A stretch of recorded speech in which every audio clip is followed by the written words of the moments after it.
What you are watching right now is not just iron being shaped, it's heat, pressure, and time working together to turn raw metal into something strong enough to build the world. No shortcuts, no tricks, just real forging.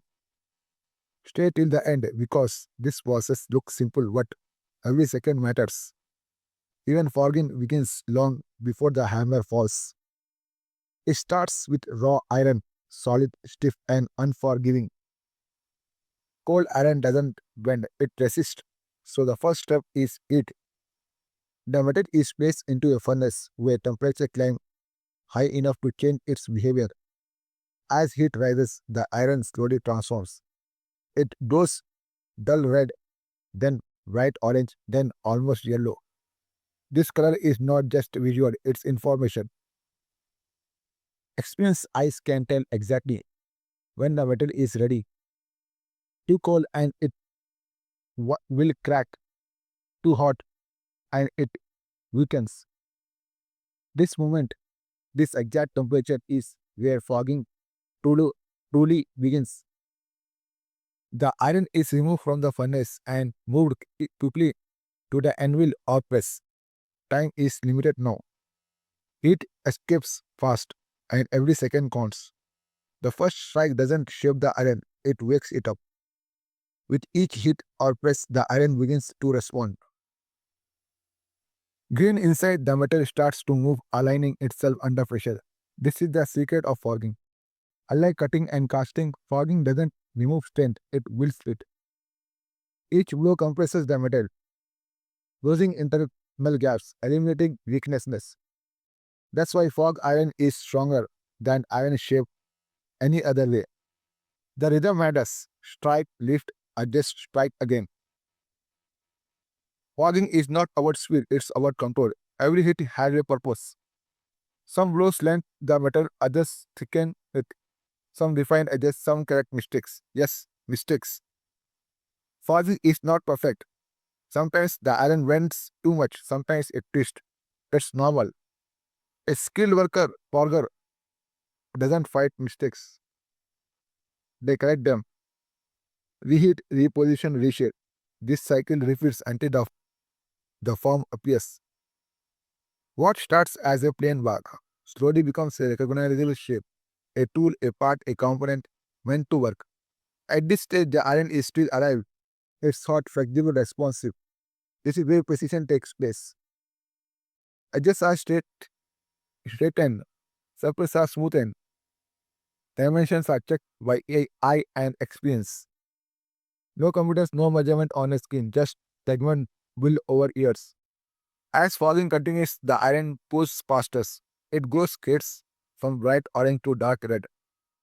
The resistance increases. This is the iron telling the fogger it's time. Either reheat or stop. Pushing cold iron is dangerous. It can crack without warning. So the piece goes back into the fire one last time. The final heat is important. It allows small adjustment, final correction, and spreads reliefs inside the metal. Once the shape is complete, the fogging stops, but the process isn't finished yet. Now comes cooling. Cooling iron too fast can make it brittle. Cooling is too slow, can weaken it. So the piece is allowed to pull in a controlled way, sometimes in air, sometimes buried in ash or sand. This stuff locks in strength. As the iron cools, it look calms, but inside the structure has changed over. The iron is ordinary, cold, rigid, unforgiving. In this state, it resists change, but once it enters the fire, everything begins to shift. Temperature rises, the metal softens, atoms start to move. This is not destruction, this is preparation. Forging begins only when the iron is ready. Too cold and it will crack, too hot and it will burn. So the smith watches closely. Color becomes the guide. Dull red, bright orange, almost yellow. Each shade means something. This knowledge is not learned from books alone. It comes from years of observation and practice. The hammer falls, not randomly, but with intention. Each strike pushes the grain in one direction. This alignment is what gives forged iron its superior strength. It is not just shaped, it is organized. Under repeated blows, internal gaps close. Weak points disappear. The metal becomes dense. uniform, reliable. This is why forged parts can handle shock, vibration, and heavy loads. Casting can copy the shape, machining can refine the surface, but forging changes the inside. That difference is invisible to the eye, but critical in performance. Think about a spanner, a hammer, a crankshaft. When force is applied suddenly, forged iron absorbs it. Sometimes saves lives.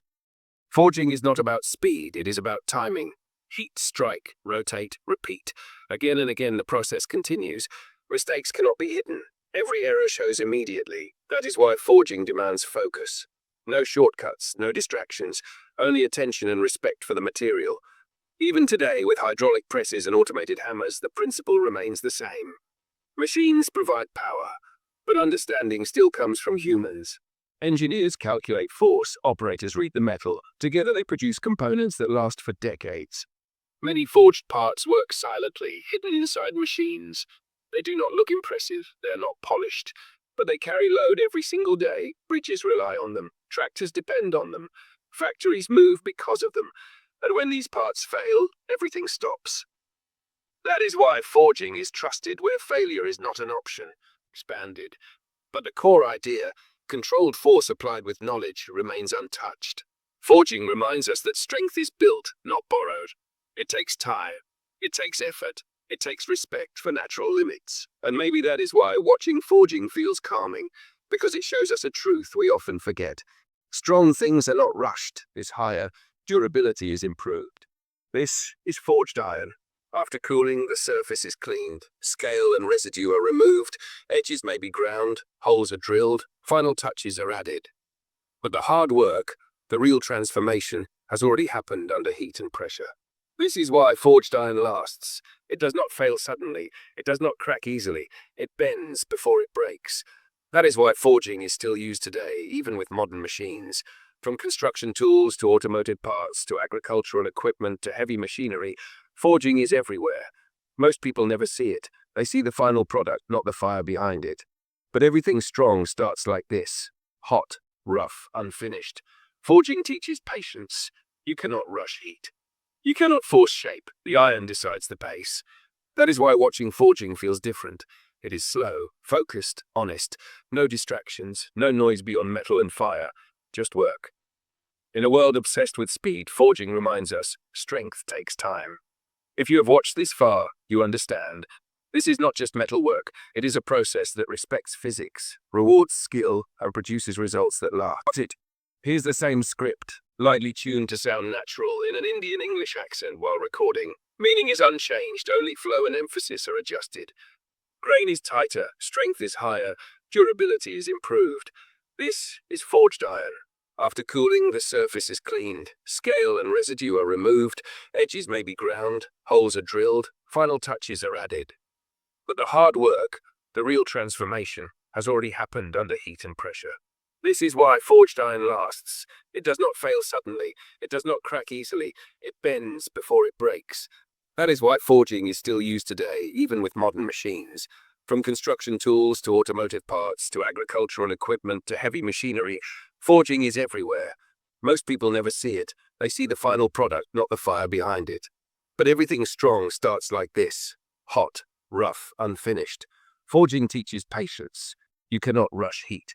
You cannot force shape. The iron decides the pace.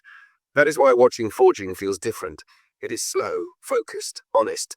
No distractions, no noise beyond metal and fire. Just work. In a world obsessed with speed, forging reminds us strength takes time. If you have watched this far, you understand. This is not just metal work. It is a process that respects physics, rewards skill, and produces results that last. Here's the same script, lightly tuned to sound natural in an Indian English accent while recording. Meaning is unchanged, only flow and emphasis are adjusted.